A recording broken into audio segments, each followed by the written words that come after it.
여러분 안녕하세요. 찾아가는 새벽기도 시카고 한인제일연합감리교회 조선영 목사입니다. 오늘도 변함없는 주님의 은혜와 평강이 저와 여러분의 삶의 종일 풍성하기를 기도합니다. 오늘 말씀은 전도서 11장 1절에서 10절까지 말씀입니다. 너는 내 떡을 물 위에 던지라.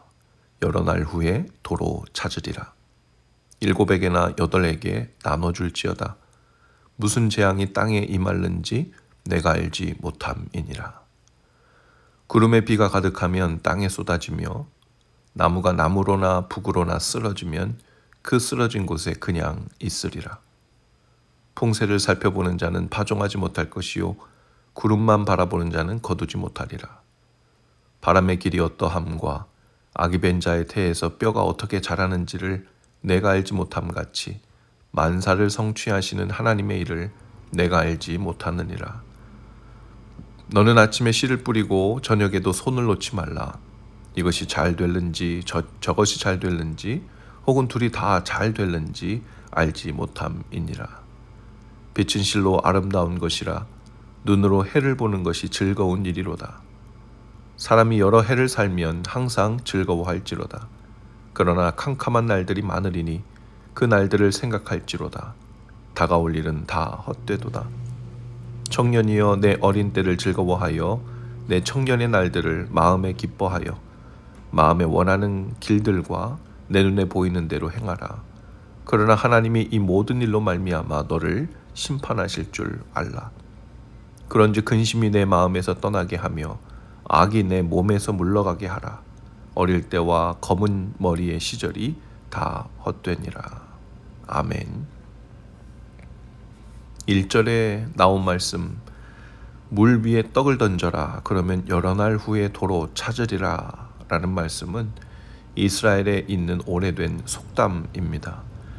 장사하던 사람들이 쓰던 말인데요.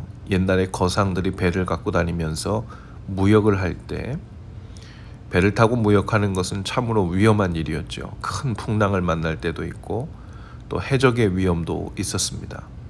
그들은 그런 위험을 만날 때마다 이러고도 무역을 계속해야 하나 하는 갈등이 일어났고, 그런 갈등이 일어날 때 푸념하듯 이 속담을 말했다고 하지요.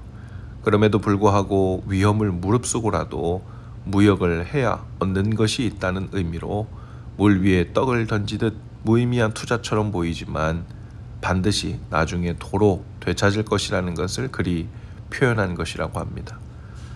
가장 위험한 사람은 아무런 위험에도 뛰어들지 않는 사람입니다. 배울 기회도 성숙할 기회도 얻을 수 없기 때문이죠. 실패란 없다고 하지요.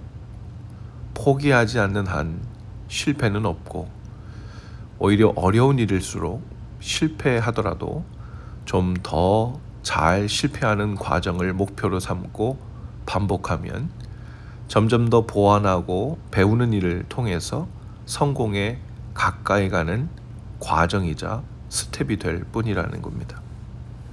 1절의 말씀은 좀 더 의미가 확장되어 다른 사람에게 선행을 하라는 말로 이어집니다. 가난한 사람을 구제하는 일에 투자하라는 말입니다. 그러면 여러 날 후에 그것을 도로 찾을 수 있다는 의미죠. 나누어 주는 일은 당장에는 내 손에서 떠나 다 없어지는 것 같아도 반드시 되돌아오지요. 물질에 대한 공식 중 가장 중요한 공식이라 한다면 어떤 경로를 통해서 우리가 어떤 노력을 했든 결국 하나님이 주시는 것이라는 말입니다. 그리고 우리에게 주신 물질은 베풀어 나누어 풍성하게 됩니다. 단순히 물질의 양을 불린다는 의미를 넘어서 물질을 주신 복을 풍성하게 누리는 길이 바로 나눔이죠. 진정한 풍성함은 얼마나 많이 가지고 있는가 하는 것이 아니라 얼마나 많이 나누며 살았는가 하는 것이기 때문입니다. 우리나라 속담에 한강에 돌 던지기라는 말이 있죠. 그 넓은 한강에 돌 하나를 던져봤자 아무 표시도 나지 않고 쓸데없는 일이 된다는 뜻입니다. 우리가 다른 사람을 도와주는 것은 마치 한강에 돌 던지기와 같이 느껴질 때가 있을 것입니다. 해도 안 해도 별 표시도 안 나고 아무도 알아봐 주지도 않는 것 같은 일일 수 있습니다. 그러나 그래도 돌을 던져야 합니다.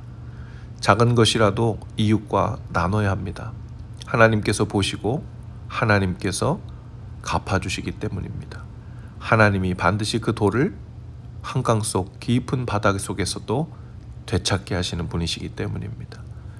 그래서 2절에 보면 떡을 7명에게나 8명에게 나누라고 했습니다. 7이나 8이라는 숫자는 많은 사람이죠. 가능하면 많이 나눠주라는 의미입니다. 또한 7명이나 8명은 한 사람이 관심을 갖고 도울 수 있는 어느 정도의 범위를 의미한다고 학자들은 해석합니다. 우리는 땅에 살면서 무슨 재앙을 임하는지 알지 못합니다. 미래가 불확실하죠. 실은 많은 사람들이 바로 그 불확실한 이유 때문에 나의 미래를 좀 더 잘 방비하느라고 다른 사람들을 도와줄 여력이 없다고 말합니다. 그러나 우리는 그 불확실함 속에서 하나님을 확실함으로 믿는 사람들이죠.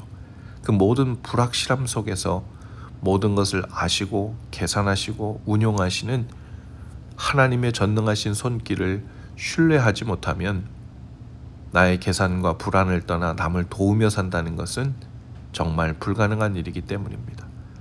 그래서 살아계신 하나님을 믿고 신뢰할 때에만 우리는 남을 도울 수 있죠.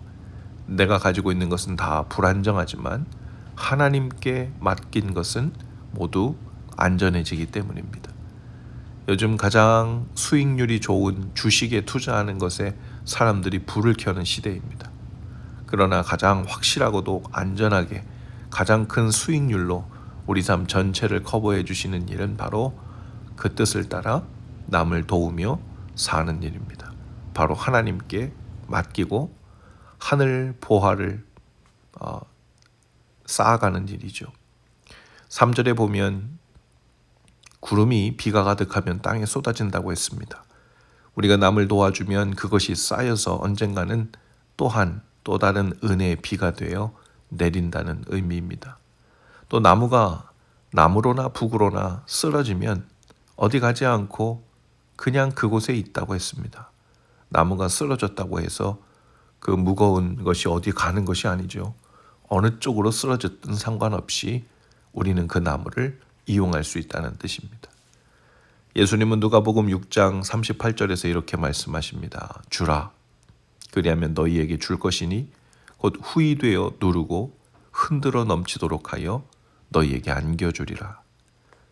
우리는 조금 주지만 하나님은 많은 것으로 돌려주십니다. 오늘도 우리는 이미 하나님의 돌보시고 다시 채워주시는 은혜의 손길에 의해 살고 있지요. 주님의 손길을 신뢰함으로 성령께서 우리 마음에 거룩한 부담을 주시는 이웃들에게 나누고 섬기는 일들 하시기 바랍니다. 밥 한 끼, 커피 한 잔을 사랑하는 마음으로 담아 대접하는 일일 수 있고 도울 수 있는 필요한 부분에 작은 정성을 보태는 일일 수도 있을 것입니다. 하나님께서 그 손길과 발길의 경로를 따라 누르고 흔들어 갚으셔 주시는 그 은혜로 넉넉히 채우실 것임을 믿습니다. 오늘도 주님의 그 은혜 손길을 신뢰함으로 기쁘고 넉넉한 믿음의 행보가 있는 날 되실 수 있기를 주님의 이름으로 축복합니다. 기도하시겠습니다. 주님, 물 위에 떡을 던지듯 오직 돌보시고 운행하시는 주님의 손길을 신뢰함으로 평안과 안전을 삼아 사는 날 되게 하옵소서. 주께서 허락하신 것들을 감사와 기쁨으로 나누고 섬기는 일에 인색하지 않도록 하시고 작은 것이라도 나눌 수 있는 형편을 주시되 그 믿음으로 주님을 신뢰하며 사는 일에서 멀어지지 않도록 인도해 주옵소서. 예수님 이름으로 기도합니다. 아멘. 여러분 오늘도 말씀 동행으로 화이팅입니다. 저는 내일 아침에 다시 찾아오겠습니다.